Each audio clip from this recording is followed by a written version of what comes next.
ओम शांति। परमात्मा शिव बाबा का सभी माताओं बहनों के लिए एक विशेष आदेश। जब ब्रह्मा बाबा ने एक छोटा सा 8 बहनों का ट्रस्ट बना करके इस ईश्वरीय विश्वविद्यालय की स्थापना की 1937 में दिवाली के दिन, और अपनी सारी संपत्ति बहनों को समर्पित कर दी। परमपिता परमेश्वर का आदेश रहा, जब तक माताएं नहीं जागेंगी, भारत में माताएं प्रथम गुरु नहीं बनेगी, तब तक इस संसार का परिवर्तन नहीं हो सकता है। लेकिन ब्रह्मा बाबा ने कहा कि ये कार्य मेरा नहीं है, ये स्वयं परमात्मा का कार्य है। जो करा रहा है वो बहनों को बाबा ने आगे किया। ब्रह्मा बाबा ने कभी भी किसी भी स्टेज प्रोग्राम पर आगे नहीं आए। जो आज इस संस्था के जो दादियां थीं, जो फाउंडेशंस थे, जो नींव के पत्थर थे, और वहां से वो छोटे से पौधे से लेकर के माउंट आबू से अनेक स्थान पर निमंत्रण मिला, वो गईं। बहनें वहां पर सेवा करती हैं, जहां आत्मा का ज्ञान, परमात्मा का यथार्थ परिचय और परमात्मा कैसे नई सृष्टि का कार्य कर रही है, इस तरह से कर्मों की गुई गति को लेकर के ज्ञान देती हैं, और वहां के भाई बहनों को भी इस ज्ञान से सींचती हैं।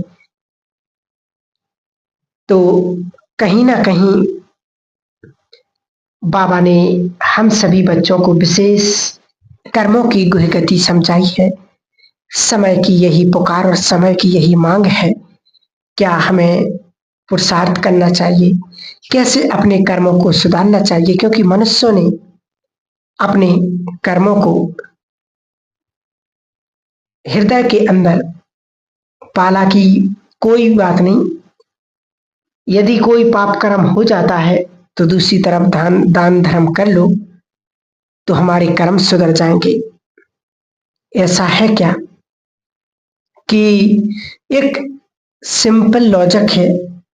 आज अगर मैंने किसी से 500 रुपया उधार लिया और मुझे उसी को चुकाना पड़ेगा, या मैं उसके बदले किसी को दान कर दूं और हम उस व्यक्ति से कहें कि अब तुम भूल जाओ, मैंने दान कर दिया, अच्छे काम में ही लगाए तेरे 500 रुपये, वो मानेगा क्या? वो कहेगा दान करना होगा तो मैं स्वयं करूंगा, तुमने मेरे से उधार लिए तो मुझे तुम चुकाओ, और तुमको जो दान करना है वो तुम अपनी कमाई से करो।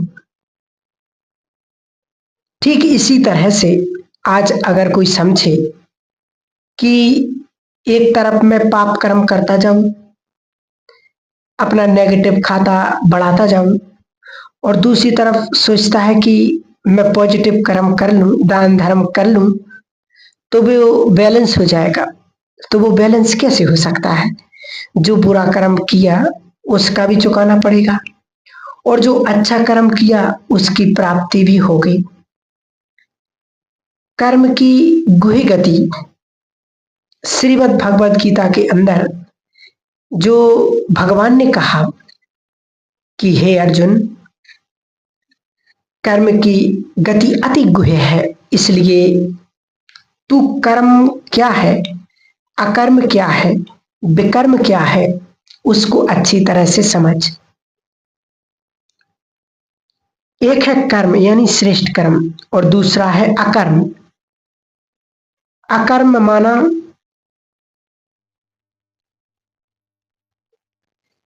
तो अकर्म माना न्यूट्रल कर्म, और तीसरा है विकर्म।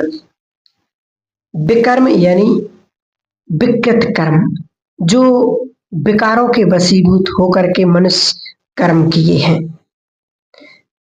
ये 3 प्रकार के कर्म मनुष्य के जीवन में होते हैं। श्रेष्ठ कर्म, दूसरा है अकर्म, तीसरा है विकर्म यानी पाप कर्म। ये 3 कर्म गति की भगवान ने अर्जुन को सुनाई थी। इन कर्मों को अच्छी तरह से हम समझें। श्रेष्ठ कर्म को तो हम जानते हैं कि जो अच्छा कर्म व्यक्ति ने किया। अकर्म किसको कहा जाता है?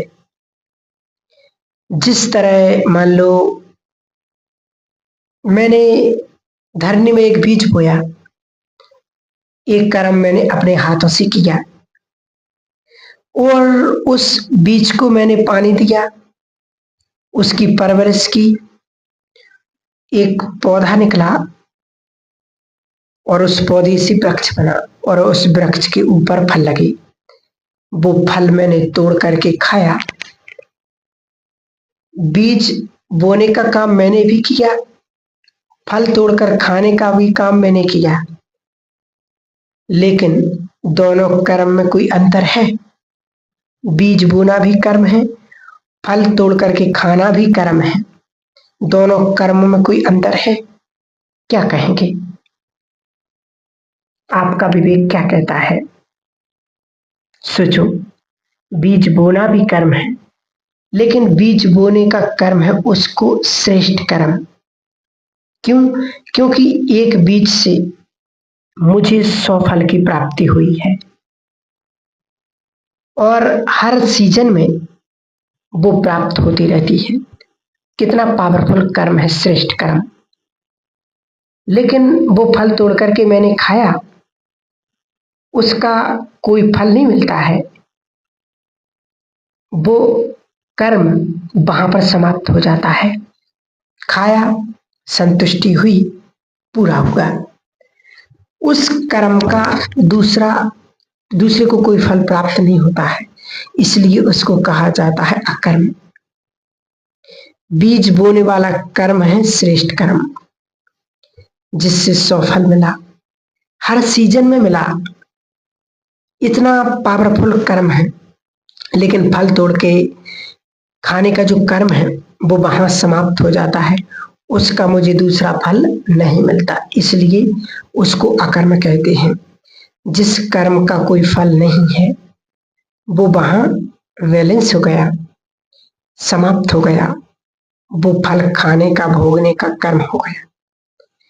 और विकृत कर्म, विकारों के वशीभूत किया हुआ कर्म, काम, क्रोध, लोभ, मोह, अहंकार, ईर्ष्या, नफरत, चुगली, छल, कपट, आलस, भय, उसको लेकर, स्वार्थ को लेकर के जो हमने किए कर्म, उसको कहते हैं विकृत कर्म, या दूसरे शब्दों में कहते हैं पाप कर्म।